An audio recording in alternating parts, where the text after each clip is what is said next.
Monsieur Romain Slocombe, bonsoir. Bonsoir. Votre collection exposée à la Japan Touch, c'est la photographie médicale artistique. Or, la médecine, c'est plutôt un domaine scientifique. Qu'est-ce qui vous a poussé à explorer l'aspect artistique de ce domaine ? Moi déjà, c'est quelque chose qui remonte à très longtemps, à l'enfance. J'étais fasciné par le contraste entre l'esthétique, la beauté féminine entre autres, et la blessure. Le côté positif-négatif, si l'on peut dire, ou l'ombre et la lumière. Et quand j'ai commencé à aller beaucoup au Japon, à partir de 1977, j'ai travaillé avec des modèles japonaises et j'espérais justement, en tant que photographe, trouver chez elles ce contraste idéal entre le côté, entre guillemets, poupée des japonaises et le côté poupée cassée, c'est-à-dire que leurs cheveux noirs, leur peau très, très claire, leurs yeux bridés, graphiquement, s'intégrait très très bien à l'aspect froid et comment dire technique par exemple des minerves, des appareillages orthopédiques, au blanc des pansements. Et j'ai fait un livre en 1983 qui s'appelait justement, c'est un peu une plaisanterie, l'art médical, parce que l'art, on dit l'art du chirurgien, l'art du médecin, et l'art médical faisait tout à coup entrer la médecine ou l'imaginaire et l'imagerie médicale sur le plan. Bon, je ne suis pas le premier non plus à avoir fait, il y a eu des tableaux d'opération par exemple à travers l'histoire de la peinture, mais à donner cette dimension fétichiste à un art inspiré par la médecine. Vous êtes donc photographe ? Oui, j'ai plusieurs casquettes. Plusieurs cordes. Oui, j'étais illustrateur et auteur BD au début, également, puis je suis passé à la photographie. Vous avez réalisé des courts-métrages également. Oui. Quelle place a le Japon tout au long de votre carrière ? Dès le début, ça a eu une place très importante parce que, comme je vous le disais, j'étais fasciné, mais non seulement par la femme asiatique, la femme japonaise en particulier, mais aussi la culture japonaise, le cinéma japonais, les estampes japonaises. Moi, j'ai fait une formation aux Beaux-Arts de Paris, donc tout l'aspect pictural m'intéressait beaucoup, graphique surtout, plus qu'encore que pictural. La beauté de la langue que j'ai apprise, la beauté aussi des paysages, le rythme des saisons, l'amour de la nature et la gentillesse fondamentale des Japonais. Et suite à tous ces voyages successifs où j'ai fait beaucoup de photographies, j'ai emmagasiné pas mal d'incidents, d'anecdotes, de petites aventures qui ont formé la base de mes romans.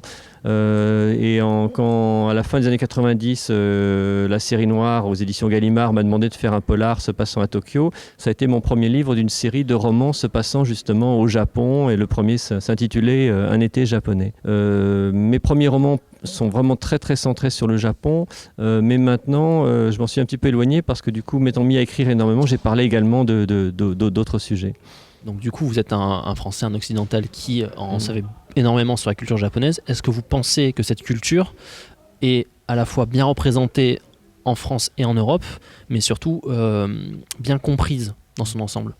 Il y a forcément des malentendus. Il y a les malentendus au niveau des gens qui, d'abord, ne veulent pas s'en approcher parce qu'ils ont des préjugés, ils détestent le Japon pour X ou Y raison. Et puis aussi les malentendus qui viennent de ceux qui l'aiment trop, ou du moins qui cherchent au Japon quelque chose qui n'existe peut-être pas. Par exemple, c'est vrai que quand je vois tous ces jeunes très mignons et très doués pour se déguiser, etc., qui sont baignés dans le manga, c'est vrai que leur vision du Japon est forcément, surtout que la plupart n'y ont pas encore été, ont forcément une certaine image du Japon, et certains d'entre eux pensent peut-être que le Japon, c'est vraiment le pays des petites écolières gentilles, du manga, etc., alors que le Japon, il y a de ça évidemment, mais c'est aussi autre chose. Et puis aussi, il y a tous les mythes qui courent autour du Japon. Alors, il y a ceux qui disent que c'est un pays où il y a justement énormément de fétichisme, d'érotisme, etc., que tous les Japonais sont un peu obsédés sexuels. Et puis d'autres qui vont dire que tout ça, c'est de la blague et qu'en fait, c'est un pays extrêmement pudique, etc. La réalité, évidemment, comme partout, se situe un peu entre les deux. Parmi toutes les disciplines que vous avez pratiquées, laquelle se rapproche le plus de votre recherche artistique ? Alors en ce moment c'est l'écriture, mais moi je crois que les artistes ont tous comment dire, ce que j'appellerais un paysage intérieur, des images qui les obsèdent, une certaine ambiance qui sont des images qui est dans leur cerveau quand même.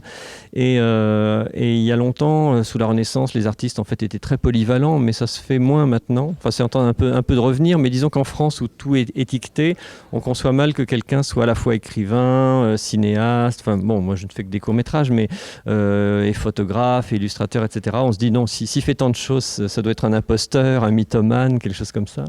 Mais en fait, moi, à travers comment dire, les pratiques successives, justement, je ne fais finalement que ressortir sous un médium ou un autre mes paysages intérieurs. Mais pour le moment, c'est maintenant par l'écriture que je les représente le mieux, par une série de romans, et je suis moins tourné vers l'image, mais je pense que le lecteur doit normalement, enfin si j'ai bien écrit ce que je voulais écrire, voir ces images-là quand il lit mes livres. Donc je fais acte un peu de peintre tout en étant écrivain.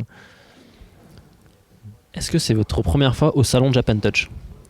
Oui, alors j'avais déjà assisté il y a très longtemps au Japon à, je ne sais pas comment ça s'appelait, Comic-Con ou Comiquette, enfin une espèce de grande chose un peu comme Japan Touch ou le Japan Expo qui a lieu à Paris.